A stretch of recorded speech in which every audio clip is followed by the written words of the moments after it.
کہ اللہ کے حبیب نے فرمایا کہ ایک زبان دو چیزوں کی شخص ضمانت دے دے وہ جنتی ہے۔ کوئی بھی شخص دو چیزوں کی مومن مسلمان ضمانت دے دے وہ جنتی ہے۔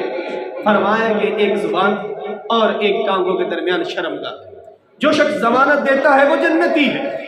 اب زبان کا جو معاملہ ہے یہ انتہائی خطرناک معاملہ، یہ حساس معاملہ ہے کہ ہم کوئی بھی بات جس وقت چاہیں جب چاہے کر جاتے ہیں، کسی کی دل آزاری کر جاتے ہیں، جھوٹ بول جاتے ہیں، دغا دے جاتے ہیں، نفع نقصان سوچے بغیر کچھ بھی کہہ جاتے ہیں۔ اللہ کے حبیب نے فرمایا کہ جو بندہ مجھے اپنی زبان کی ضمانت دے دے کہ اس کو غلط استعمال نہیں کرے گا، کسی کے خلاف بے وجہ استعمال نہیں کرے گا، وہ دغا نہیں دے گا اپنی زبان سے، وہ دھوکہ نہیں دے گا، کسی کو دل آزاری نہیں کرے گا، کسی کو گالم گلوچ نہیں کرے گا، اس نے سلوک کا معاملہ کرے گا تو اللہ کے حبیب نے فرمایا کہ وہ جنتی ہے۔ وہ شخص کیا ہے؟ وہ جنتی ہے۔ یہ انعام مسلمانوں پر ہے۔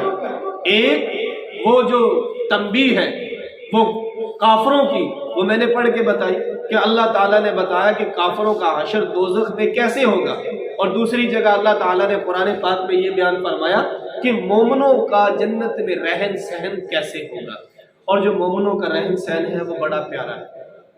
میرے محترم سر، اب یہی کہنا ہے کہ انسان اپنی زندگی میں صرف اتنی کوشش کر لے کہ میں جو بھی کام کرنے لگا ہوں کیا وہ اللہ اور اللہ کے رسول صلی اللہ علیہ وآلہ وسلم کے حکموں کے مطابق ہے یا نہیں ہے۔ یہ ایک مومن کی شان ہے کہ وہ اللہ اور اللہ کے رسول کے حکموں کے خلاف نہیں جاتا، کیونکہ اللہ کے رسول صلی اللہ علیہ وسلم نے فرمایا، قرآن پاک میں بھی ہے کہ اطیعوا اللہ واطیعوا الرسول قل ان کنتم تحبون اللہ فاتبعونی یحببکم اللہ ویغفر لکم ذنوبکم واللہ غفور رحیم۔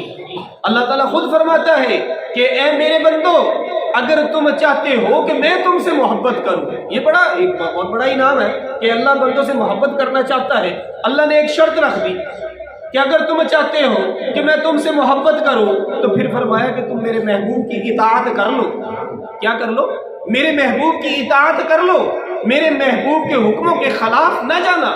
جب تم میرے محبوب کی اطاعت کرو گے تو اللہ تعالیٰ فرماتا ہے کہ وَيَغْفِرْ لَكُمْ ذُنُوبَكُمْ، میں تمہارے گناہوں کو معاف کر دوں۔ اور کیوں نہ معاف کروں گا؟ اللہ تعالیٰ فرماتا ہے کہ میں رحم کرنے والا ہوں، میں بخشنے والا ہوں، میرے اختیار میں ہے۔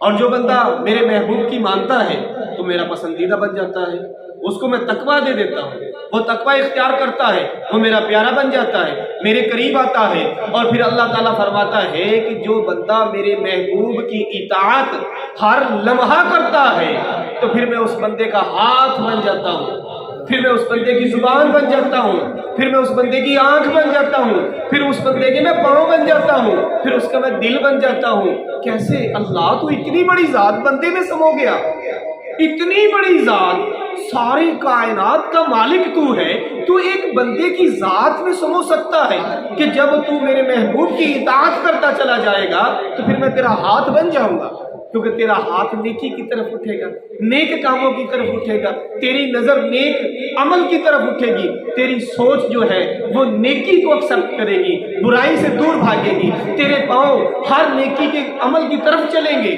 تو میرا پسندیدہ بن گیا۔ تو اللہ تعالیٰ فرماتا ہے کہ جب تو میرے محبوب کی اطاعت کرتا ہے تو پھر میرے بندے، پھر یہ کائنات بھی تیری ہے، پھر آخرت بھی تیری ہے۔